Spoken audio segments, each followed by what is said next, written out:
So the big question is this: how are real estate investors who don't have a ton of free time, don't have access to off-market deals, and didn't start life on third base, how do we grow a real estate business conservatively to support our families, finally leave the corporate rat race, and build a legacy? That is the question, and this podcast will give you the answers. I'm Ed Matthews, and this is Real Estate Underground. This is the Real Estate Underground podcast show number 34. Greetings and salutations, Real Estate Undergrounders. This is Ed Matthews. Welcome to today's show. I am joined, as usual, by my partner in crime, Mr. Richard Brown. Hello, Richard. Hey, Ed. How are you this morning? I am good.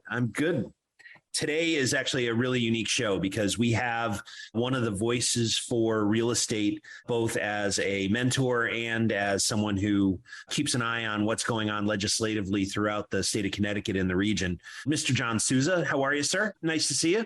Oh, good. Thank you, guys. It's a pleasure to be here. Welcome to the show. Thank you. So, John, we're going to hit you with the hard-hitting questions today. You're going to solve all of real estate ills throughout the world, never mind just Connecticut. Let's start with your color. No problem. Well, before we get there, tell us a little bit about yourself and how you got started in real estate. Sure. So I came from a pretty industrious family. My parents had some real estate. They had an apple orchard. They had a hotel.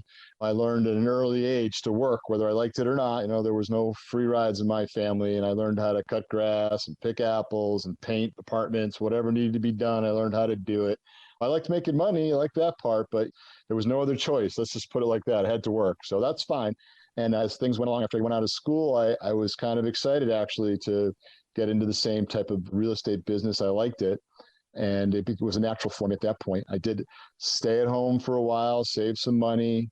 And the first property I bought on my own was about 2 years out of college, 1990. And I did buy a rooming house because the numbers worked. And it was in the south end of Hartford.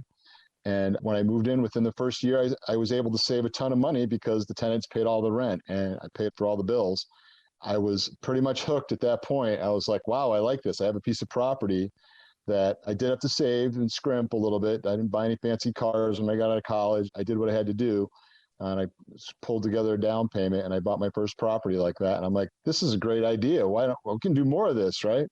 So that's how I got started. I mean, it was a little direction from my parents, of course, but I naturally fell right into it and I really did like it. Unfortunately, the market fell apart about a year and a half later. Yeah. And everything was upside down in early 90s. I don't know if you guys are old enough to remember that, but Oh, yes. At first I was like, oh, this sucks. But then, you know what? When the market falls apart, when things go bad, that's when opportunities are born. Right. And that's when I really started with my brother. We started working together. We started buying foreclosures. We started going to auctions. I mean, there were auctions with hundreds of properties at one day, and it was like a carnival atmosphere inside of a large hotel. Right. You would walk in with, if you were lucky, you need 10 grand or whatever to buy a property, to walk out with the property. That's just the way it was. And we got going from there, and it's been a great ride since. So let's talk about your focus today. Sounds like you've bought a bunch of properties out of auction. I assume you bought them off the market as well, on and off the market. Tell us about your business and what you're focused on these days. My brother and I, we work together. We have several hundred units that we operate on a day-to-day basis.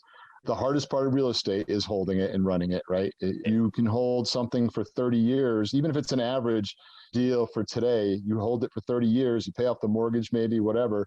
You look like a genius because rents go up and the snowball keeps growing and it gets easier and easier. But it's the hard part is starting and getting it, pushing that snowball the first time and saying, geez, why'd I do that? I barely make any money. What am I, crazy? Why am I doing this? But you got to hang in there and keep going. And luckily we worked pretty good. My parents were very encouraging and we kept going, and it's a good business. And I'm glad we did it. And now it gives me the time, it gives me the money I need.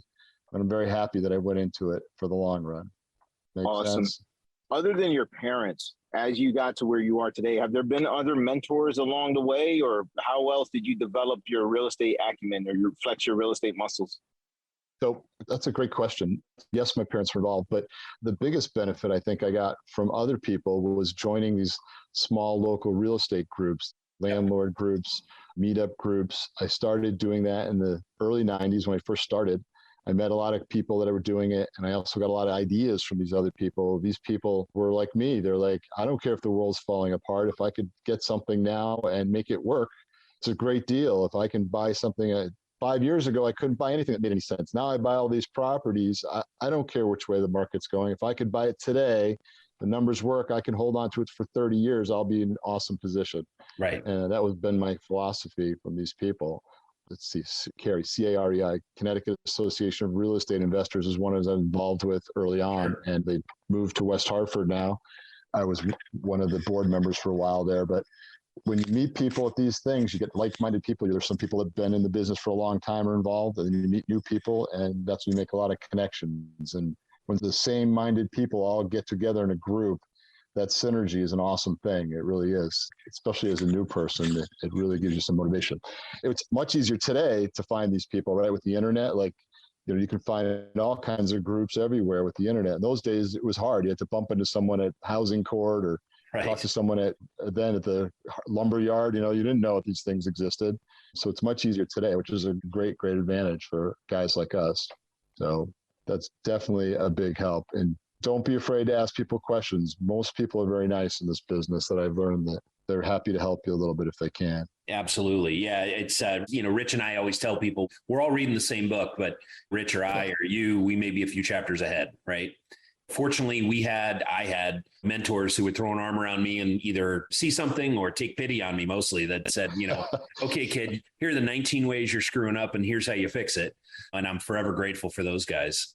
So in terms of advice, what was like that one thing that really resonated with you that kind of put you on the path to where you are today? I'm sure both of you guys have read Rich Dad, Poor Dad. Somebody handed me a copy. Purple Bible. Right. Handed me a copy of that. And I'm like, what's this Rich Dad, Poor Dad thing? This was probably, I don't know, a couple of years out of school or whatever. And I resonated. It really in my brain was like, wow, this is my parents. So they don't know that, but this is my parents. These are the people that I learned in these groups that are successful.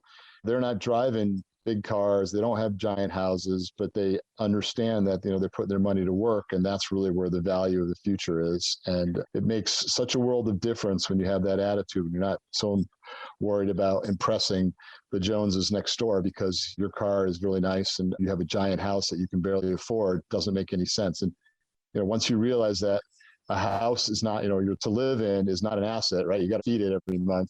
Versus buying a 3-family or 6-family for your first purchase, the little light bulb goes on over your head and you can have the things you want in the world. And the most valuable thing you have is your time. When you have real estate, you have your time. You don't have to work to pay for your house if your house pays for itself, don't you? You can do that 10 times over by having the house work for you. Yep. So it just takes a little creative thinking and get it done. Absolutely. Couldn't agree more. Excellent. Yeah. We're on the same page. What a surprise. I mean, have your assets pay for your toys. Don't go buy toys without any assets. Exactly. Right? Exactly. Or rent them. Don't even buy them. Rent them. You want to go boating, rent that boat twice a year because it's paying otherwise. Right. Because it's just a whole lot more money into. Yeah, exactly. At least when you're young.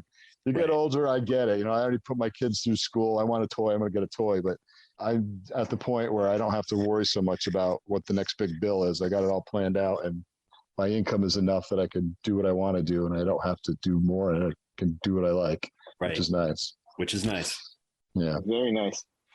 So John, I know that not only you're a property owner, but you also are involved in the legislative processes Ed touched on early on.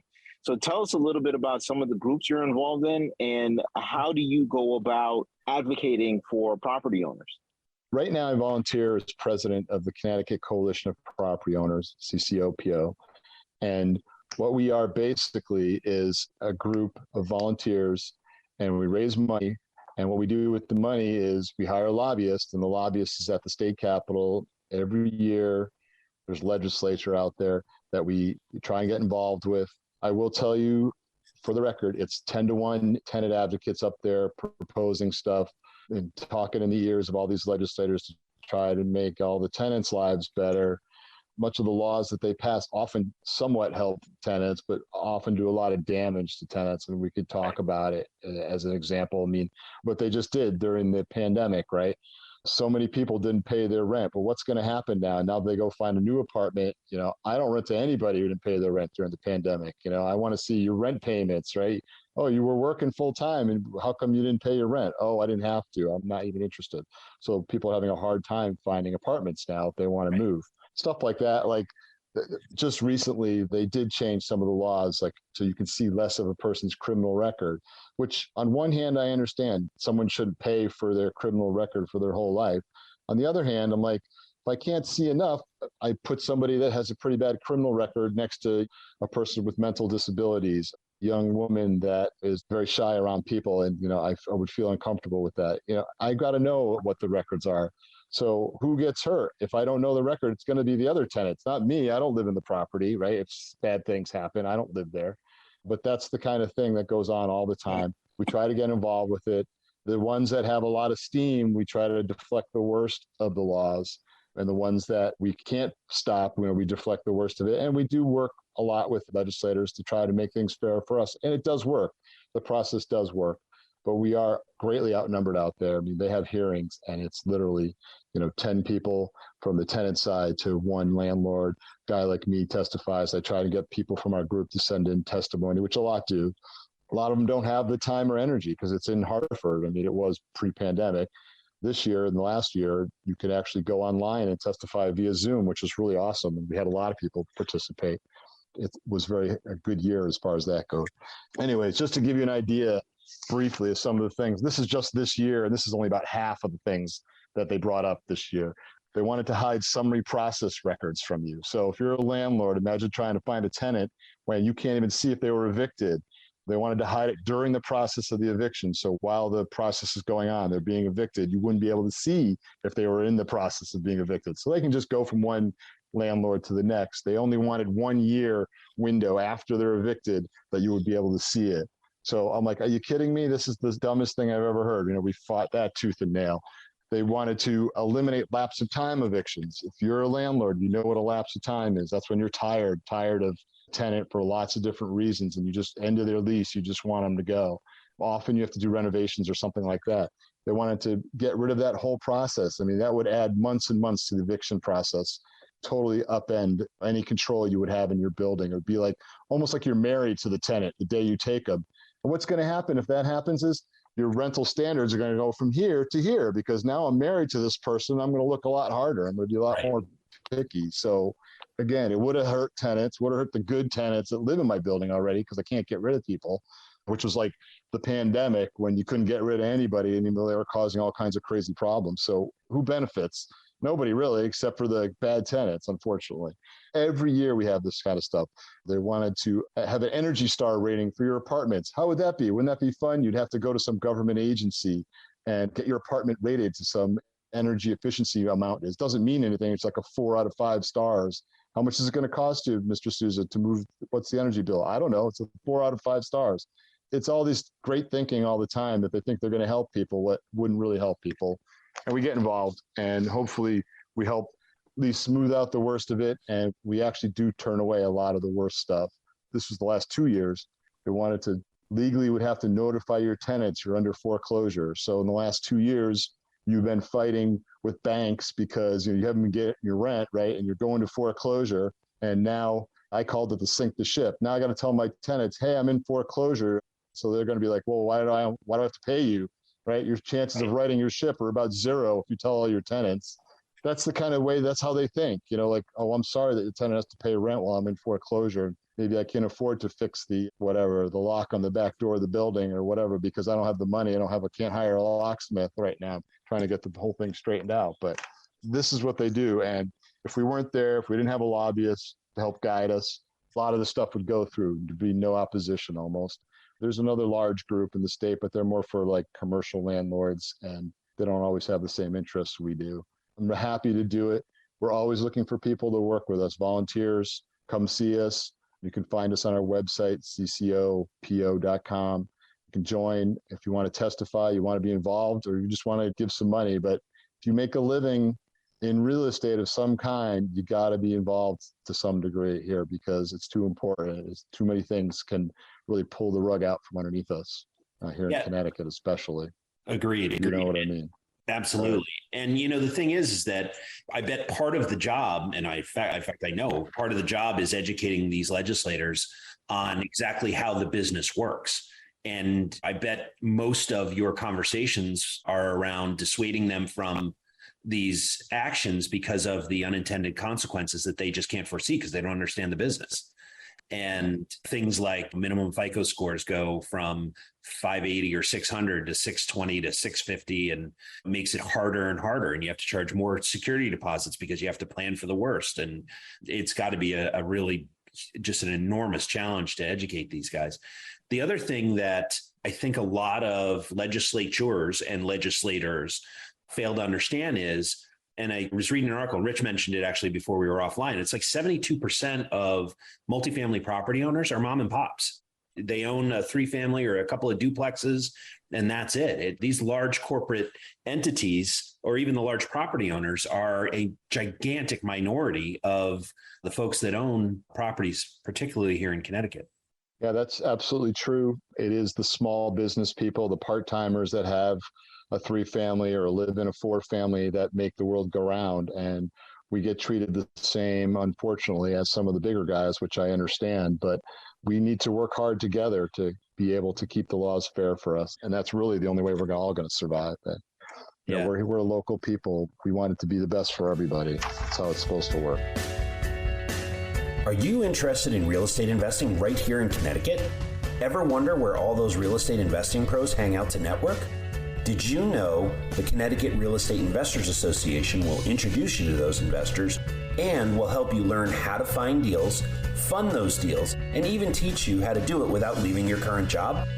Go to ctrea.com. That's ctreia.com and click on the events button to register for an upcoming event. Hope to see you soon. Buying investment real estate is both thrilling and sometimes stressful. Without a lending expert by your side, most investors don't stand a chance. That's where CTREA Funding comes in. CTREA Funding was founded by investors to help investors just like you fund their deals. Whether you're buying a single-family rehab, an apartment building, or really any investment property, our team will understand your deal and help you close quickly. Go to ctreiafunding.com or call us at 860-876-0572. John, as you fight the good fight and you're talking about what's happening down at the legislature, is this still a good time to get into real estate? It's always a good time to get into real estate. Come on. It's, you know what? And we talked a little bit about it before. I don't have a crystal ball. You don't have a crystal ball. But I'm pretty sure that in 20 years from now, if I buy something that works, meaning it makes sense to buy today, the numbers work, that I'll be in pretty darn good shape in 20 years from now. I think that rents go one way for the most part, and that, values go one way. There might be a little dip in the market as interest rates go up, and they'll take some shaking out. A lot of that's already built into the market. Right. But in the long run, if you could get long-term financing, especially, then it's a home run. An average deal today, in 30 years, you're going to look like a rocket scientist, because you have a property that is paid off or just running along smoothly and you can live off the income or whatever. Absolutely. It takes the ability to hold on. You really just have to have that personal grit to keep going, even when things get tough. There was some years where I'm like, man, did I make a mistake? But just keep going. You're going to do fine. Keep working for your goals and you're going to be fine. It's a good business to be in. Stay with us. We'll be right back. A motivated seller just filled out your web form. If you call back within 5 minutes, you're nearly 4 times more likely to get that seller appointment. But delay your follow-up by even just 10 minutes? Forget it. You're toast. Ella Vista Connect calls that lead back in 60 seconds, qualifies them, and schedules your meeting. Find out how much slow follow-up is costing you. Free calculator at ellavista.com/underground. So what I'm hearing you say is real estate can be a get rich slow game. Absolutely. It's the best way. The get rich quick is fun, but it doesn't happen too often. And I get nervous when it's too fast or something wrong. What do you call it? Bitcoin or something, it's bouncing around like a ping pong ball. It makes you real nervous. Yeah, that's play money, not assets, right? Exactly. At most. Yeah. It's scary. The thing about real estate that drew me into this business is you can actually physically touch the asset, and there are things you can do to directly and indirectly affect the value and the cash flow of that business. You can run it more efficiently. You can raise rents in line with inflation or more if the market bears. You can paint, you can upgrade kitchens and bathrooms. There's a whole host of things you can do, as opposed to taking that same amount of money, let's say it's $1,000, and placing it on, pick a company, GE, and hope that Larry Culp knows what he's doing for the next 30 years, hoping that you see similar appreciation, right? Absolutely. And a lot of it's within your control when you do it like that, right, too, like you said. So you can spend the time and effort to get your rents up when the unit's empty, fix it up. You can do a lot of it yourself if you want to. You don't even have to hire other people if you want to save money as a young person. I learned to paint. I learned to change a few light fixtures. Is not that hard. With YouTube today, you can do anything. Oh my gosh, we didn't have this stuff 25 years ago. It didn't exist. Right. So we're lucky in that sense. Indeed. Yeah. And not only can you create cash flow for you now, but you alluded to it earlier, this is an opportunity to create legacy, right? So after you're gone, your kids and potentially even your grandkids can benefit from these properties, whether they decide to sell them at a stepped up basis, or they decide to ride the cash flow in perpetuity, or refinance those and take a chunk of money back out.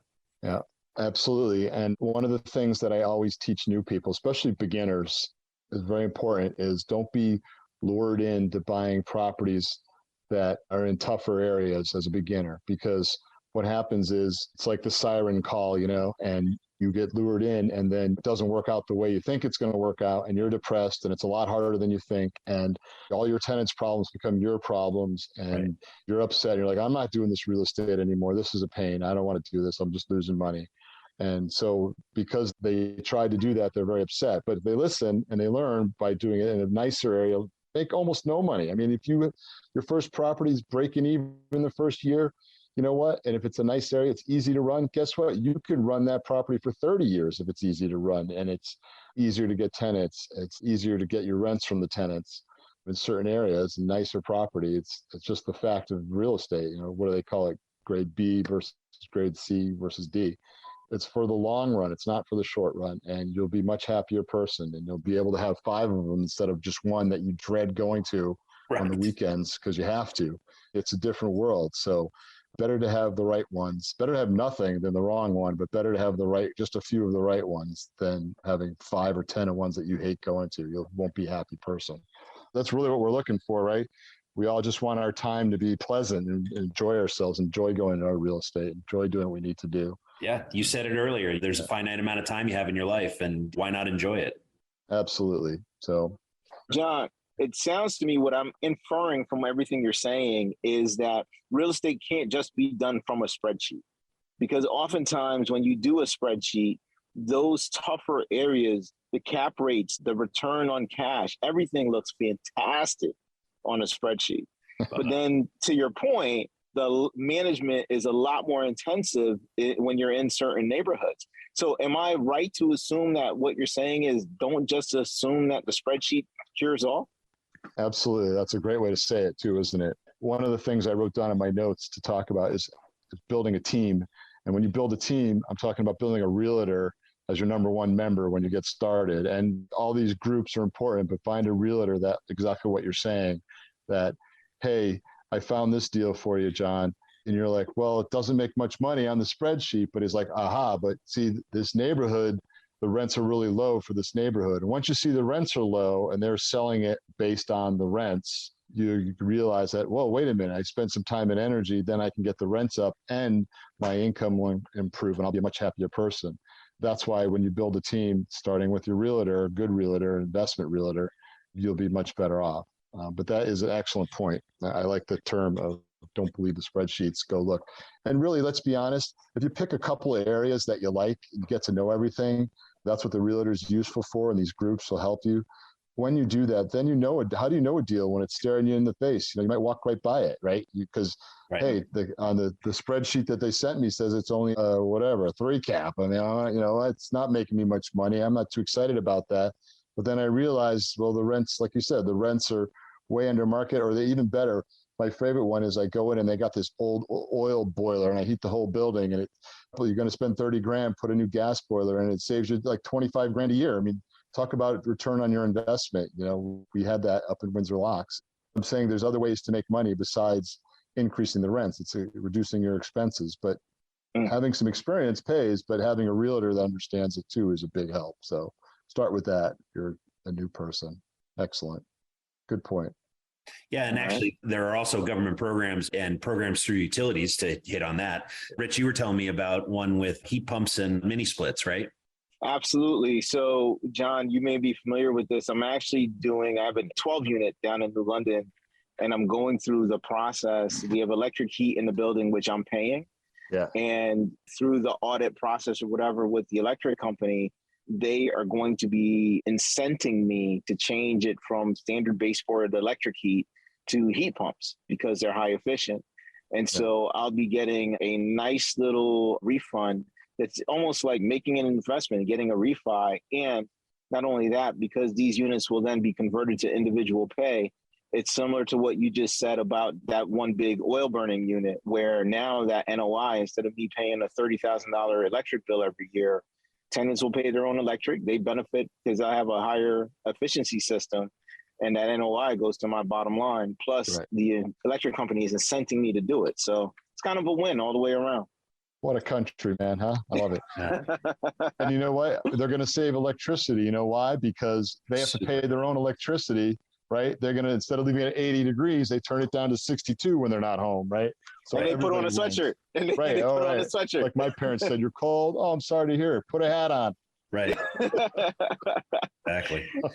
So before we monopolize your whole afternoon talking to us, is there anything we missed, anything that you wanted to share that's going on in the real estate world that you think that our audience should know, you would like them to know? That's a loaded question. I look at the world out there. It feels very strange, doesn't it? And you guys, I don't know how you feel, but I'm like, they're talking recession, which I could see coming. The price of everything is going through the roof. Will my real estate keep going up? I don't know. If people can't afford, if interest rates go to 12%, will my real estate keep going up? I don't know, but people still need a place to live forever. I know everybody needs a place to live, so I'll always have somebody to rent it. If I put the money in stocks and bonds, do I know what's going to happen there? No, not either. But at least when I can touch it, I'll always have some kind of return. I may not be happy about it, what goes on in the world, but I don't have control over everything, but at least I can control my property around me and still make some income, hopefully. So how do you guys feel about that? Markets go. I think that the stock market has basically turned into a gambling machine. And unless you have access to the data that the big wirehouses have, it's you either piggyback on what they're doing or you're guessing. Yeah. And when it comes to retirement, I'm not a big fan of guessing, so I tread lightly. And I think from a macro level, something that you hit on is absolutely right. With real estate, even people will say that Connecticut is a tough market to invest in real estate in, but you still have a semblance of control. You still control the asset. You still know your tenants. There's a lot of that where you, as the building owner, have influence over what your outcomes are. Right. In the market, listen, if Elon Musk decides to tweet about 420 on 420 and Tesla stock goes down 20%, you had nothing to do with that. There was nothing. You can't call Elon and say, hey, man, can you wait till 421 to tweet? Elon, money. Exactly. He learned his lesson. Right. Exactly. But at least in real estate, you have some semblance of control. And to Ed's point earlier, you know what? If I have a tenant move out and the rents are a lot different and I want to go from $800 a month to $1,200 a month, then I'm going to go spruce up my apartment. I'm going to put in some new floors. I'm going to paint the walls. It's going to look pretty snazzy. And someone will say, you know what? That's a pretty damn good apartment. I'm willing to write a check for that. If I don't make that investment, then people are going to say that apartment's not worth $1,200, and the market's going to say the most I can get is $9. So that's exactly right. Right. It's a simple value exchange, right? That's it. It's, you are providing a clean and safe and hopefully beautiful apartment, and they are parting with their hard-earned dollars to live there. Simple. It's all a voluntary process too. No government involved. It's such a wonderful thing, right? Right. It's the way everything should be. And sometimes it's not, but it's the way it should be. Couldn't agree more. Lastly, I just want to give a shout out to all the people that are just starting out there. It is a good business. It can be tough, but you got to hang in there. Keep going. Do smart things when you're young. Don't buy fancy things. Concentrate on the things that appreciate. You put money into things that appreciate, not depreciate, like boats, fancy cars, sometimes other things. But there's plenty of things to spend your money on when you're young that you don't really need. Always look at the 10-year time frame. That's really what you want to look at. So that you can do it. If I can do it, anybody can do it. Just have the right attitude, be willing to learn, but don't feel like you have to learn forever, because getting started is really the best way to learn, is to get started. Start with your first small property that you move into, right? Maybe a 3-family, or even if you do buy a good deal on a house or whatever, you're going to get some roommates to help you pay the mortgage. And don't tell them you own it. Just rent in the house. Right? Smart. You just say, hey, the landlord of LLC says the rent's due, guys. Let's go. Cough it up. I'm in charge of collecting the rents for them. So be smart, and you can do it. It's look at the long run. That's really what you're looking for. Time goes fast, and eventually you'll have your own time, and you can make use of it however you like, which is nice. Good advice. So, thanks. Great advice. So, John, when you're not talking about real estate or sitting in front of the legislature trying to save them from themselves, what do you like to do? How do you spend your time? So I have a few hobbies. I like to golf. I curse a lot there, and I ski, which I enjoy a lot. I've coached youth wrestling for many years. I love coaching young people to bring them out of their shells. And, yelling is a great motivator. When you're little, nobody yells at anybody anymore today. You really got to yell at them. You could be surprised how much you can get out of somebody, and they kind of appreciate it when you get moving. Sure. So I enjoy that a lot. I love a good estate sale. I go to a tag sale. I collect a few things, old cameras. I collect uranium glass. Just my hobby. I like to hunt. I like to hunt. I'm like a hunter at heart, I guess. So it keeps me busy. My family has a house at the shore in the summertime, so it's pretty big. And we used to be the hotel I was telling you about earlier. Yeah. So we kind of all share it, which is kind of nice. So we can see everybody in one time. All my brothers and sisters hang out there in the summer. It's nice. Oh, that's great. So that is great. That's what I do for fun. Great. And you excellent. Yeah. Awesome. So if people want to learn more about you or your business, or want to get in touch with you regarding your work at the State House, what's the best way to reach out? I'm just going to give you my text and cell phone number. I don't mind taking calls. I'm happy to talk to anybody, even beginners, if they want just a pep talk. I'll give you a pep talk even. 860-983-6974. If I don't pick up, just leave a message, because, we're all doing 3 things at once, usually, right? But I'm happy to talk to anybody. We're online at CCOPO.com. That's a little slower because, again, we're a volunteer organization for the most part. So you can't always get the volunteers to do everything on a timely basis like their employees, but that's okay. Again, thank you guys. It was a good interview. I appreciate meeting both of you in person, face to face, and keep up the good work. Thank you. I will plug you guys in the sense that everybody needs education to some degree to start this business, but you can learn while you're doing. So keep going, do it at the same time while you're learning, to everybody out there. And these guys are a great place to start. So thank you. Awesome. Thank you so much, John. This was awesome. Thank you, Rich. You take care. This has been the Real Estate Underground Podcast, a CT RIA presentation. Don't forget to rate, subscribe, and share this podcast with your friends. If there's a specific topic you want us to cover, post it in the comments. For more information on the Real Estate Underground Podcast or CT RIA, go to realestateundergroundpodcast.com or ctria.com. Until next time, happy investing.